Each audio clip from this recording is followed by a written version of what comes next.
Hello, fellow travelers, and welcome to the Hard Light Network. All right. What's up, everybody? I hope everyone's having a good morning, noon, night, whatever time it is that you're seeing this video. I myself am crushing it. I'm on a mission. Search and rescue, baby. And I'm looking for the bag. Nah, but today's video isn't about some sort of crazy internet drama, political analysis, or how nice the weather is. No, today we're going to be talking about YouTube. YouTube has been around since 2005, which is pretty crazy to think because it feels like it's been around forever. And as I'm sure you can imagine, when it first came out, it was a completely different site. Early YouTube functioned as a sort of archive for videos in the style of America's Funniest Home Videos. The majority of videos that people were posting, stuff like home videos, cute animal videos, people having silly accidents.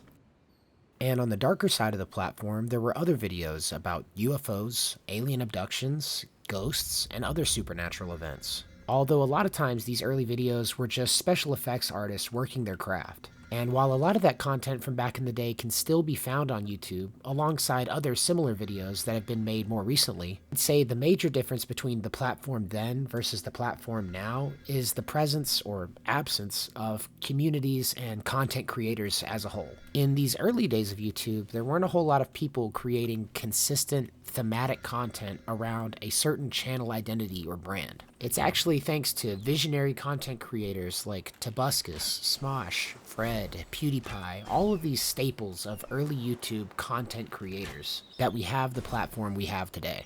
I've been watching YouTube videos ever since I was in middle school, but I really only started posting my own content back in 2020. My channel has been through a couple of iterations since then, the main reason being that the execution of creating content on YouTube is a lot different than the idea. From the beginning, I knew I wanted to create a community that was both fun and productive, but I quickly realized that the real challenge of YouTube is how to implement these ideas in a way that is fun and productive, but most importantly, coherent. And while it's a good thing that the barrier to entry is low, it means that a lot of people can post pretty much whatever random crazy nonsense that they want. And with 500 hours worth of video posted every minute to the platform, there's a lot of crazy, chaotic nonsense out there. But before I could take more concrete steps in establishing the channel's identity, I actually had a much more fundamental problem at hand. How do you actually make a video? At this point, I had a passing familiarity with computers, the internet, and YouTube, but I didn't actually have any technical idea of where to begin. And it quickly became apparent that my artistic creativity and my ideas were only going to take me so far. So first things first, I had to figure out how to actually record a video. Back then, I didn't even have a computer, so I had to rely on streaming directly to Mixer with my Xbox, and then downloading the clips after the fact, just to upload the raw gameplay to my YouTube channel. It was crude, it was simple, and the content was just MLG pro gamer moments, but it was something. It taught me how to use YouTube Studio, and in order to upload longer clips, I had to verify my account and become a real channel. From there, I finally built my first PC and was able to download some rudimentary video editing software. I learned how to cut videos together and create transitions, and I put more focus on getting higher quality and more cinematic gameplay footage for my clips. At first, I would score these videos with music that I liked. At this point, I wasn't monetized, so I didn't see the harm in doing a little copyright infringement. You know, just make one of those killer old-school video game AMVs from back in the day. After gaining a better grasp on actually composing these clips and fitting them together in a way that was aesthetic along with the music, I found some software that I could use to create my own tracks. Not only did I gain a new outlet for my creativity, but I learned more about audio composition. As I picked up more software and equipment to create better videos, I picked up the necessary skills to use them as well. And along with that, a theme, a direction, and an identity for my channel began to form. It was at this point that the technical challenges pretty much ceased, and it was at this point that I ran into a much bigger problem.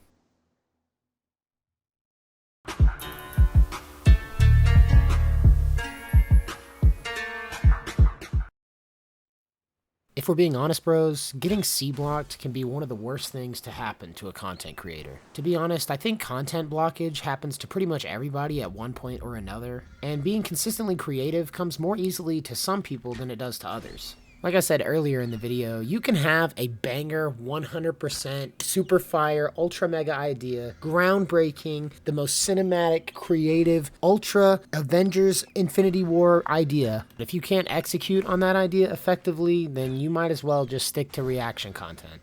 It's got fingers! Ew! The fingers in there! All jokes aside, there can sometimes be a pretty large gap between the idea and the end product, but that's not necessarily a bad thing. In my opinion, I think the best thing about this shift away from individual videos towards creators and their communities is that these creators are given pretty much free reign to create whatever kind of content that they want. Ideas can be shelved or revisited at a later date. Older videos on the channel can be updated and remastered with enhanced visuals and more content. If a community grows big enough, a creator can monetize their content and make a living online, which in turn enables them to make bigger, better content. The absolute best examples of content creators like this has got to be Moist Critical and Mr. Beast, who have used their channels to springboard other wild projects outside of YouTube. Not only that, but the opportunities that they've been able to afford other people can't be understated either. Both Charlie and Jimmy consistently give back to their fan base. And all of this is possible because they were able to pursue their personal brand of fun and entertainment. I love YouTube, and despite all of the challenges, it's so much fun to create content on this platform. There's something about the whole process of researching a video, collecting the clips that you need, and doing 101 different takes of the voiceover that's just so satisfying upon completion. The payoff of successfully completing a video project alone is immense. Not to mention when that video actually does go on to perform well within the algorithm. I don't know, it's just satisfying to know that other people are also seeing my stuff. Not to mention the pretty tight community of people that I've gathered together, which by the way is home to some of the most creative and talented people that I know. Some of those people have even done work for this channel, and I'm incredibly grateful for it. It really is just another example of how being a content creator is paying off in ways that I never expected it to. And that's why, regardless of what actually happens with the channel, I really can see myself doing this long term. If not for just the cool and fun stuff that I'll get to make, but also for all of the insanely cool people that I'm going to meet along the way. But that's going to do it for this one, guys. It's a bit of a different type of video this time. I just wanted to kind of share my appreciation for, as well as my thought process behind creating content on this platform, as well as for all the support that you guys have shown the channel over the years. But of course, that means I got to get back to it, so thank you guys for watching. If you liked the video, leave a like, and until next time, love you guys, safe travels.